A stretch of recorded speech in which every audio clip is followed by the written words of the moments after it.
you see Matt Crafton in the 88. He rides fourth. Bubba Wallace in the 54 just behind him. Bob Dillner.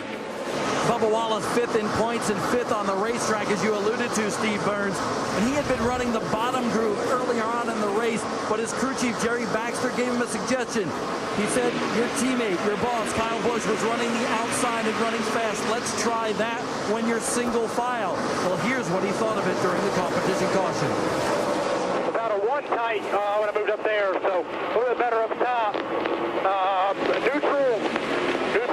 Good neutral on entries and landing. Just snugs up a little bit right there. Five top five finishes in the last 7 races. Bubba Wallace wants to contend for this title, hoping for a great run here today. All right, thanks very much, Bob. Continue to watch them battle. The battle for the 4th position. There's battles all over this track, Steve. Just a lap ago, John Hunter Nemechek drove up beside Ryan Blaney for that 8th spot. The 2 trucks touched off turn 2, but that's not uncommon here at Bristol. You touched on that before we started this race, Phil. You know, Michael, to your point, there's battles everywhere. The first time I came here 30 years ago, I didn't know where to look because you couldn't take it all in. It's an amazing place. How about this view out of Johnny Sauter's rear bumper cam, looking back at that 00 Haas Automation Chevy of Cole Custer. Hermie has a report on Johnny Sauter. Well, Steve, the 98 of Johnny Sauter, he's been trying to work the bottom of the racetrack more so than some of the other leaders. He really likes to work the bottom the shortest way around. Now, he made a track bar adjustment. They lowered the track bar on the right side on his first pit stop because the truck was a little bit free on entry. They may have gone a tad too far, but they still think there's some room for this racetrack to change. But right now, Johnny Sauter maintains his spot 6th right now on the racetrack. I'll tell you, guys, that is in trouble early in this race is the 29 truck of Ryan Blaney. Good pit work got him up in the top 10. He moved to 8th, but he just got passed by John Hunter Nemechek. And now the 21 truck of Joey Coulter's attempting to go around Blaney too, and the truck's just loose. He has made adjustments ever since he's been in Bristol. It wouldn't turn in the center of the corner. He said it's just tight. I think the adjustments they made is maybe have got it on the other side of the fence because he just can't turn through the center of the corner on the bottom without getting sideways. Remember, this 29 truck went to Michigan with the point lead, had trouble there, and early in the going here at Bristol, trouble again. So he's got to persevere to win a championship. You got to fight through these problems, and that's what he's attempting to do now. Good run also for Joey Coulter, who started 19th. Meanwhile, Bubba Wallace pulling up on that bumper of Matt Crafton. Yeah, we heard Bubba talking about his truck is pretty good up top here, but having to use that bottom to try to get by the 88 of Matt Crafton.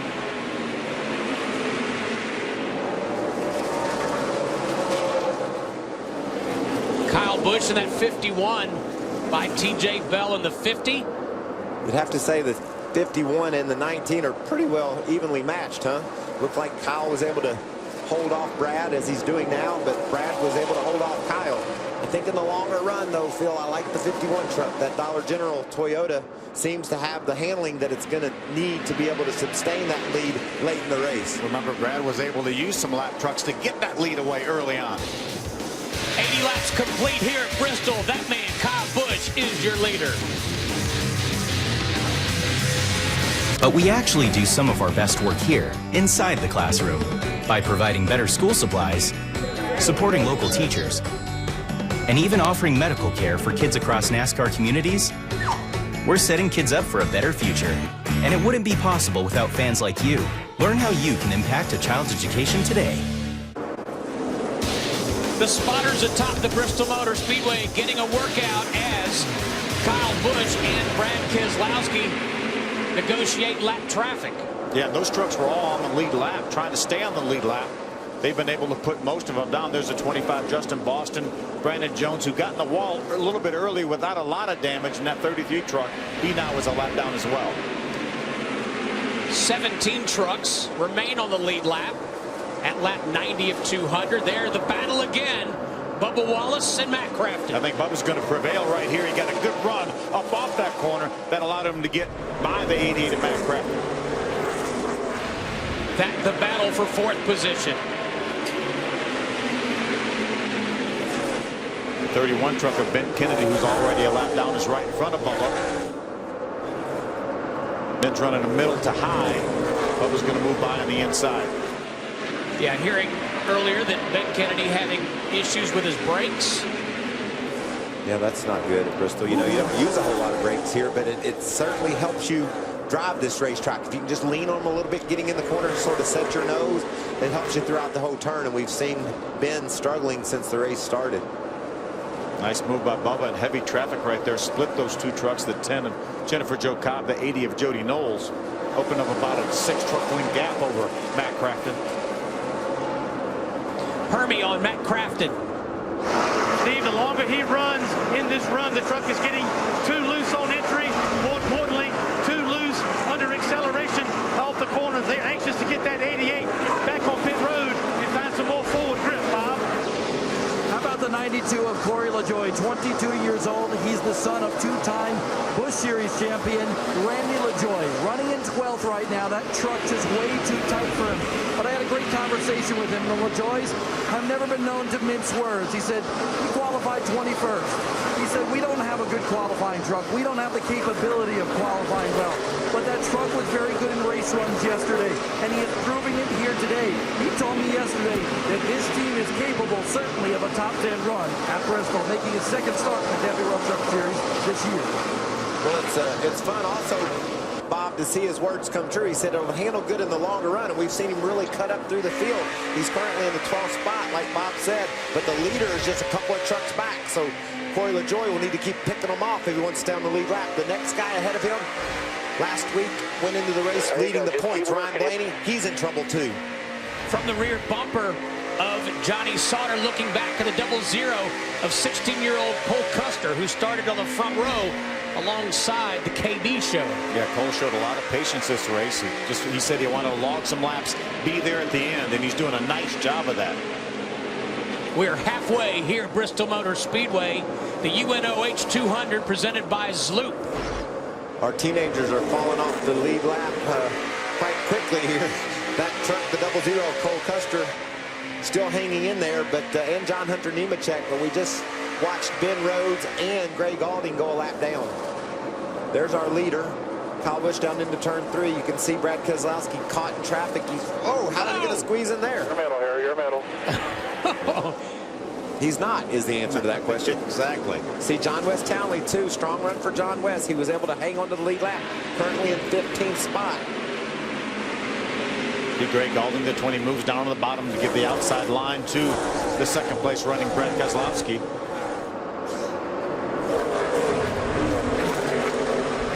Kyle Busch has led laps here in 4 previous races, and he's won all 4 of them. Looking for his 5th win. He's led 3 times for 61 laps. One huge advantage for Kyle Busch is, as the leader, he gets to that lap traffic first, and he's been able to parlay that into about a half a straightaway lead now over Brad, about a second, 2/10. Doesn't get his right rear so much in the white there in the center of 3 and 4. That just means he's telling Brad where Kyle's going. And you can see Brad's all the way up in the white. That's how the spotters explain to the driver what other guys are doing. Brad all the way up in the white, and Kyle's still down out of it into the groove. So there's more grip up there in that white, I believe. So Brad's taking advantage of that, trying to close back in on Busch. Kyle Busch at the point, followed by Keselowski, Hornaday, Bubba Wallace, and Matt Crafton.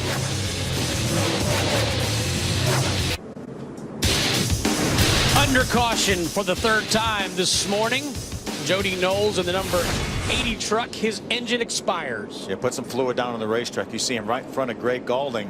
I think he realized something was going wrong, drove right off the racetrack. Good heads-up move by Jody Knowles. So caution out for the 3rd time on lap 111. We go to Hermie Sadler. Impressive run so far by Cole Custer in the 00. He needs a little bit of help turning the center of the corner. They'll bring this truck in. 4 tires and an adjustment. Long way to get this truck down pit road, but it will make 4 tires a little bit of a wedge adjustment in the left rear for the 00. Bob? Brad Keselowski's truck is the last one on the backstretch pits. It'll be 4 tires and fuel. Honestly, no adjustments because Keselowski believes this track is going to continue to come to him just a little bit tight up off the corner. On the front stretch side of the pits, we have a bunch of people pitting right there, including the number 8 on the top left part of your screen, John Hunter Nemechek, running in the top 10 right now. The 17-year-old, the son of Joe Nemechek, a Sprint Cup Series winner. He's got to get that truck to turn a little bit more in the corners, Ernie Sadler. No adjustments for Ron Hornaday, P3 on the racetrack. He also thinks the track will come to him. Kyle Busch wants help in the center, but does not want to lose the nose on exit. He will win the battle off pit road after 4 tires. All right, thanks, guys. Ready to reset. Let's go.